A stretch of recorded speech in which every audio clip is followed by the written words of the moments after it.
সকলকে জয় যিশু এবং মহান ঈশ্বরকে ধন্যবাদ করি, প্রশংসা করি, গৌরব করি যে আমাকে বাঁচিয়ে রেখেছে, আরেকটিবার তার প্রশংসা গৌরব করার সুযোগ করে দিয়েছে, তাই ধন্যবাদ করি। সত্যি ঈশ্বর মহান আর দিগন্ত, আর সব কিছু ঈশ্বর দেখতে পাচ্ছেন। আজকের বিষয় যে ভয়।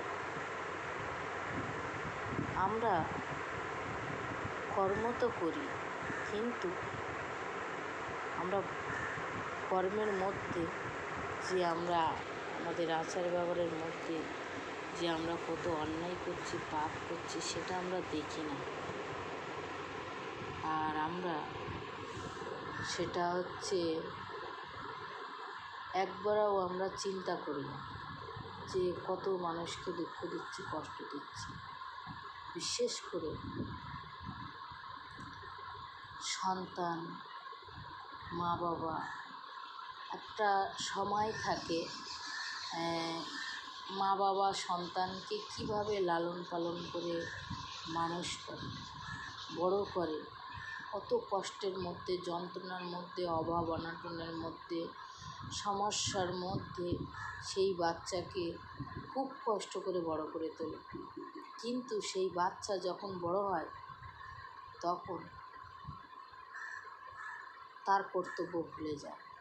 মা বাবার কর্তব্য মা বাবা যতদিন বেঁচে থাকে পালন করার চেষ্টা, কিন্তু সেই সন্তান যখন মা বাবা হয়, সেই সন্তান যখন বড় হয়, হয়ে বিয়ে থাওয়া করে, তাদেরও সন্তান হয়, তখন তারা ভুলে যায় যে মা বাবার কথা, মা বাবার প্রতি যে দায়িত্ব কর্তব্য আছে সেটার কথা ভুলে যায়।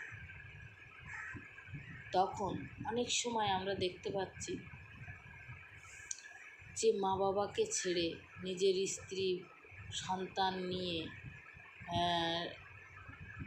স্বামী সন্তান নিয়ে, মেয়েদের বলছি, স্বামী সন্তান নিয়ে, ছেলেরা স্ত্রী সন্তান নিয়ে, ছেলেরা মানে তারা পৃথক থাকার চেষ্টা করে। কিন্তু আমরা মা বাবাটা সে সময় বোঝা হয়ে যায়। সন্তান, তোমার স্ত্রী এবং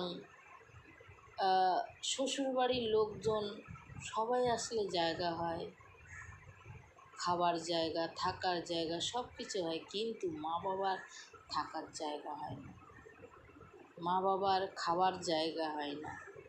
সে সময় মা বাবার দেওয়ার প্রশ্ন যখন ওঠে তখন টাকা পয়সা থাকে না। মা বাবার প্রতি, ভাই বোনের প্রতি যখন কর্তব্য আসে তখন তার আর টাকা থাকে না, তার অভাব, তার অনাটন সব সময় আসে। যখন শ্বশুর বাড়ির প্রশ্ন আসে তখন আর এগুলো চিন্তা হয় না, তখন মনে হয় না যে আমার টাকা পয়সা নেই। মানুষ বলছে যদি মন থাকে দেওয়ার তাহলে একটা ভিখারিও দিতে পারে, আর যদি মন না থাকে তাহলে কোটিপতিও দিতে পারবে, কোটিপতিও দিতে পারে না। তো আমরা ভয় করি না যে আমরা এরকম কর্ম করছি, আমরাও লাস্টে ফিরে পাবো। সেই মানুষ যখন, সেই সন্তান যখন বৃদ্ধ হয়, বয়স হয়, তখন তার প্রতি ঠিক একই ঘটনা ঘটে। তখন সে বলে আমি কি করেছি, আমার কেন এরকম হচ্ছে, আমার কেন এত কষ্ট, আমার কেন এত যন্ত্রণা। সেই কথাগুলো, সেই আচার ব্যবহারগুলো কিন্তু সে ভুলে যায়। সে মনে রাখে না যে একদিন আমার মা বাবার প্রতি আমি এরকম কর্ম করেছিলাম। তো আমরা যদি সময় থাকতে, ঈশ্বর বলছে যে সব কিছুর একটা সময় আছে, সব কিছুর কাল আছে। তোমার আশীর্বাদের কাল, অভিশাপের কাল, শান্তির কাল, অশান্তির কাল, সুখের কাল, দুঃখের কাল, সবের একটা সময় আছে, কাল আছে। সেই সময় পর্যন্ত মানুষ তার কর্ম কতটা ভালো করছে আর কতটা খারাপ করছে ঈশ্বর দেখে। তার দিন যখন শেষ হয়ে যায় তখন ঈশ্বর ফল দেওয়া শুরু করে।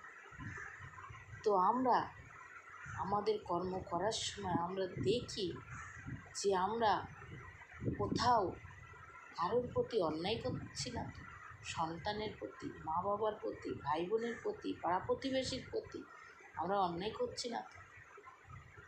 আমরা চিন্তা করি আমাদের কর্মের মধ্যে, আমাদের আচার ব্যবহারের মধ্যে, আমাদের কথা বলার মধ্যে, আমাদের চিন্তা ভাবনার মধ্যে কতটা কষ্ট করছি। আমরা দেখি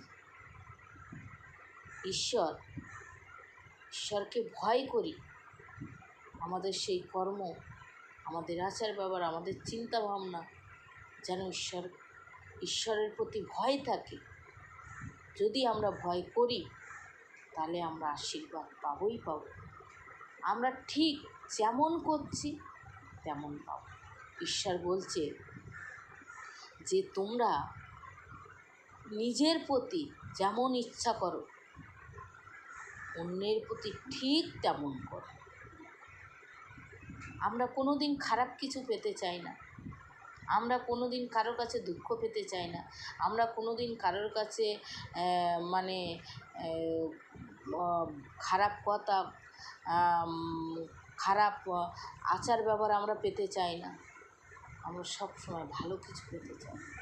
তা আমরা যেন ভালো কিছু দিতে পারি, তাহলে আমরা ভালো পাবই পাবো।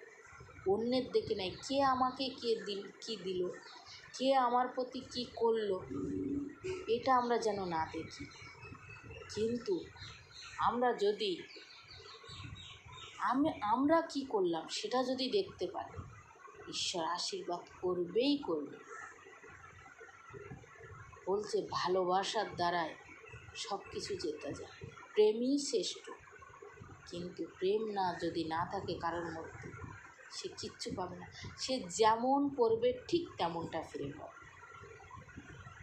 তো আমরা অন্যের দিকে না, নিজের দিকে ধ্যান দিই, ঈশ্বরকে ভয় করি এবং ঈশ্বরের দিকে তাকিয়ে তাকে মানুষকে, ঈশ্বরকে যেন আমরা ভয় করি। সকলকে ধন্যবাদ এবং জয় যিশু।